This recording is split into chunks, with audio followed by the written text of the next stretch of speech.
Opera SM here, back with another return of the God Pharaoh deck tech and playthrough. This is for node 2.2, the Eternal of Harsh Truth. He has 166 hit points, mana gains in the Esper colors, +3 to blue, +2 to white and black. The objectives we need to face for this one are summon 2 or more creatures during a single turn and cast 4 or more artifact supports. The deck we're going to be featuring for this deck tech is made by Madron and GoblinPile.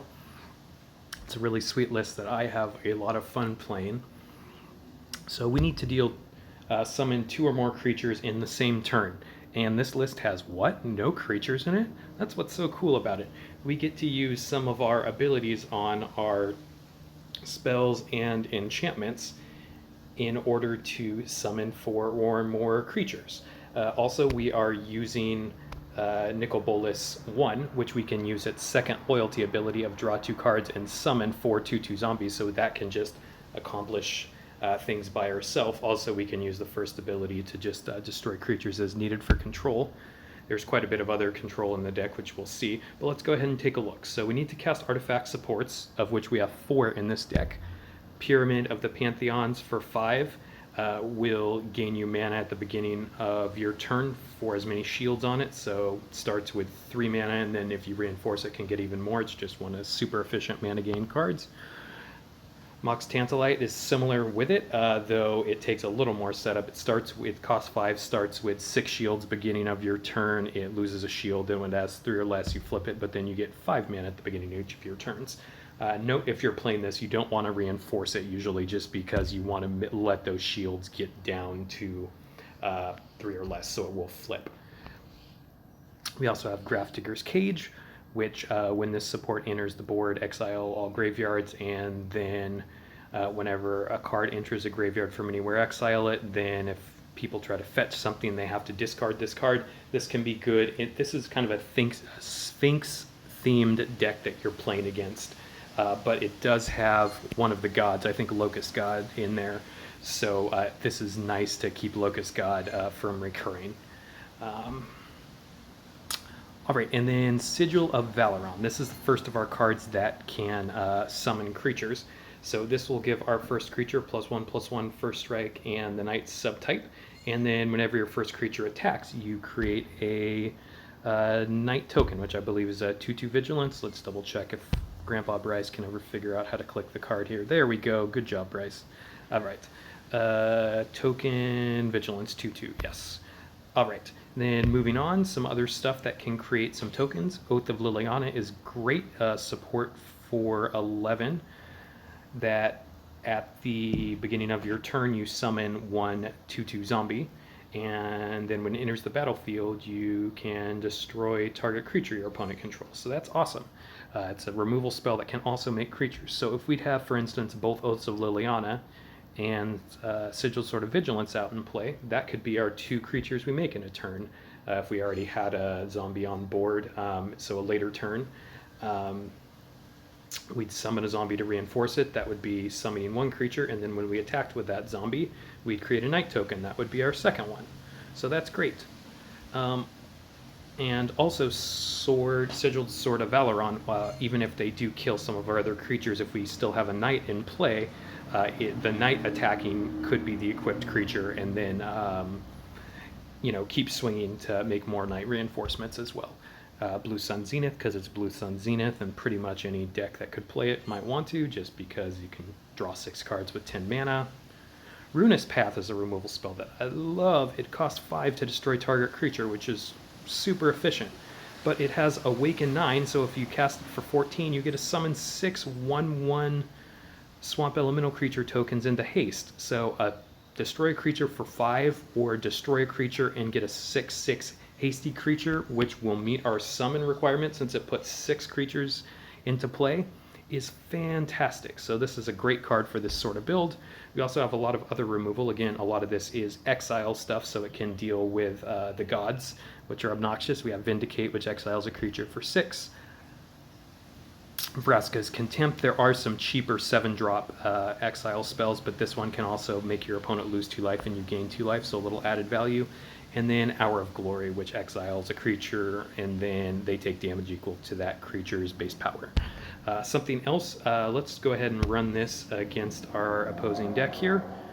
And something else which to keep in mind when playing against this node, it has I think Kefnit's Last Word is the name of it. It has an effect that can steal your creatures. So keep that in mind if you do decide to make something that makes a really big creature stack, but don't kill them. Your opponent could kill it and then kill you with that stack of creatures. So just keep that in mind when you're playing against that deck. That can be a little tricksy to play against sometimes. What else is in the deck? I think Riddleform Unesh, the one which fetches cards from your library, and a couple other Sphinxes as well. In the deck, and his loyalty ability, I believe, is drain you for 6. So keep that in mind. If the game goes on too long, that could be obnoxious for you. But this deck usually wins much sooner than that. So let's see. We need to get stuff into play. So trying to think of if he has anything that fetches in his deck or not. I should have reviewed the deck list a little more before I started to play. And again, the MTG PQ wiki is fantastic for that. I have a tab up on my computer. Usually I'm out in my garage right now recording, but it's a great reference just to have up as you're playing for an event, any PvE event, to just look at and know what your opponent's going to play. I'll often will review it before I start, but I don't have this whole deck list memorized. So Sigiled Sword would be great once we do have a creature in play, but not remembering exactly what's in the deck, I think I'm just going to get Grafdigger's Cage out, then Sigiled Sword, and have Vindicate ready if I need it later. So let's see, again, his mana gains are plus to blue and then white and black. So let's see what we can do here. We could get a red match. We could get several red matches several different ways. We could get a green match into a red match, which is pretty nice. Probably what I'm going to go for unless I see anything better here. Yeah, we'll just go ahead and do that. Did give my opponent a black match. He did not take it, so I gladly will probably take that next turn. Yeah, because we can get a black match into a red match, which is awesome. And let's see, I'm in no hurry of dying, so I think I want to get another artifact on the board first in Sigiled Sword, and then I'll just cast my Blue Sun Zenith. So yeah, this is awesome. We're going to get a black 3, red 3, and loyalty 3. Could even get a blue match as we're doing this and a white match, so let's see what we get here. Yeah, that's awesome. Great, and we have most of our Blue Suns charged as well, which is great. What does this guy do again? This is the one that draws him cards, and he has to like draw 2 and discard 1 or something. Discard 1, draw 2. Okay, cool. With Eternalize, which would make it a 4/4 when it dies, so we'll keep that in mind. It's another reason why Exile can be great here, because it will turn off these cards with Eternalize and Bomb that many of these decks play in this node. So let's might as well just kill that creature first if we can. We can get a red match to do that, and then we can get Blue Suns up. Yeah, we'll just do that. Again, Blue Suns is probably the most value that we would be getting just to cast it and get going, but I'm dirtling around here a little bit just so folks see what's in the deck too. Great, we have Ruinous Path, which I think is good enough that I just want to keep it in my hand, because that will guarantee that I know we will get 6 or more, or 2 or more creatures summoned in 1 turn. So let's see, we can get a blue match and the black match here, which is pretty darn good. Trying to see if we can do anything even better than that in terms of match. I could get a loyalty match down below, but that's not going to give us the blue and the black match. Yeah, we're just going to take the blue and black match so I don't take forever here. But we are definitely in the driver's seat here. Great, so we're going to have our artifact objective almost met, and then once we have our... Great, we can destroy this creature now. Actually, since we have a dearth of removal, I think actually what I'm going to do is we should still be able to cast this Oath of Liliana to make a zombie this turn, but I want to exile it first, I believe. Also with this Ruinous Path, we can even kill one of our own creatures if we want to. So I can always use that just to get enough mana to do what I want to. So let's see. We can get a black match here, which is pretty nice. We can get a green match into a red match, which is wonderful. That might be the most efficient play that I'm seeing offhand, so I'm just going to grab that. Yeah, because we get a black match, a loyalty match, and a red match. Alright. Just going to exile their creature.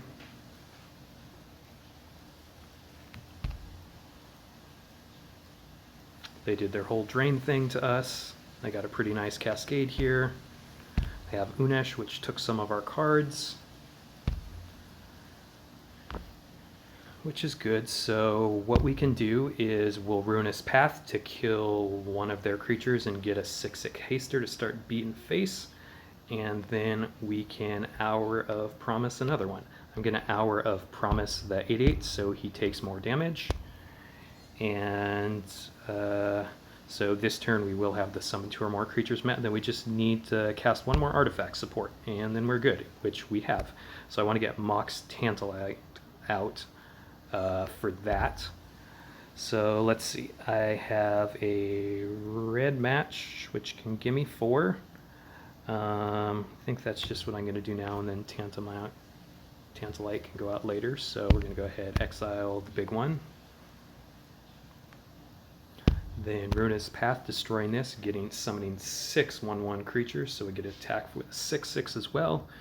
And then we'll see that our zombie stack is going to keep growing and have first strike and also be making knights. So by generating a zombie and a knight every turn as we're doing other things, it just keeps adding to the board. So again, Madron, I really love this build. It's fun. I always have a lot of fun playing this one that you have, so you always make great deck lists, and this one is no exception. It's also a joy to play. All right, so we can get a black match, potentially get 2 green matches. That's pretty nice. I think we're just going to go for that now, and then we're going to cast our last support. We basically just have to win, so since we'll have all objectives met, I'm just going to draw 2 cards and create 8 more power worth of zombies to win quite a bit faster.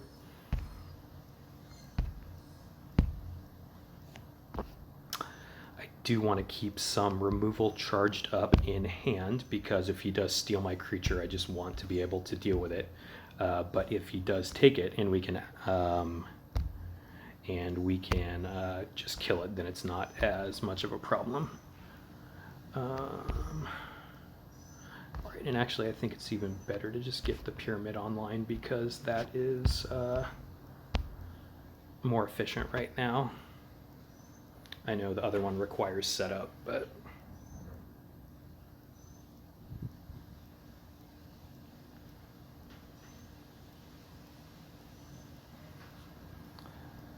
all right. Make more stuff, making more stuff. All right, get the Mox Tantalite down, cage, the sword, the oath, and the pyramid.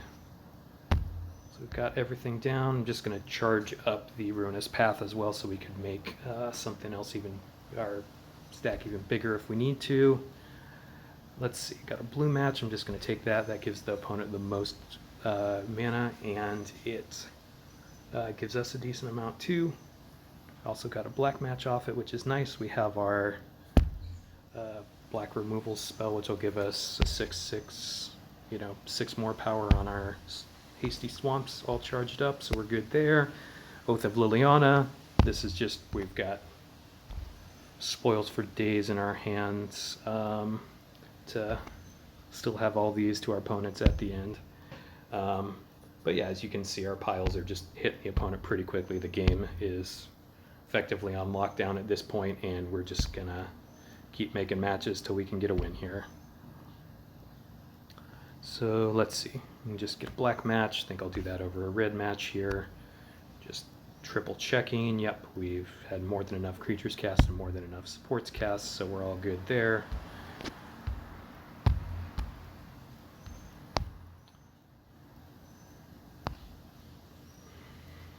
Should have taken a black match over a red match there because opponent gets more mana over black matches, but it really doesn't matter at this point.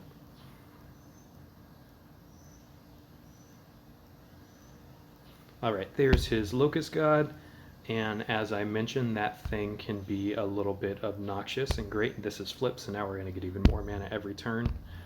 It can be obnoxious because it can come back to our hand. Normally we'd want to exile it, however I think I just want to Path of Ruin it now, and I can exile it next turn just to get 6 more power of stuff on the board. We'll take a green and some loyalty here. Yeah, and don't think we're quite going to win this turn, but we'll definitely have enough power to win next turn.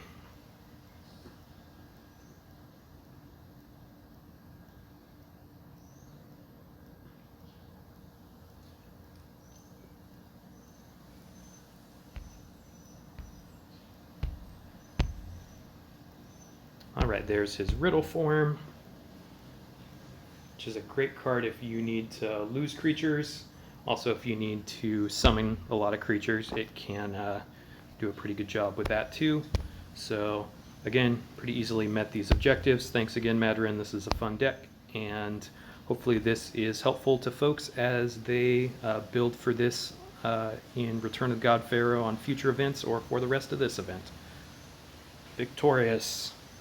Take care, everyone.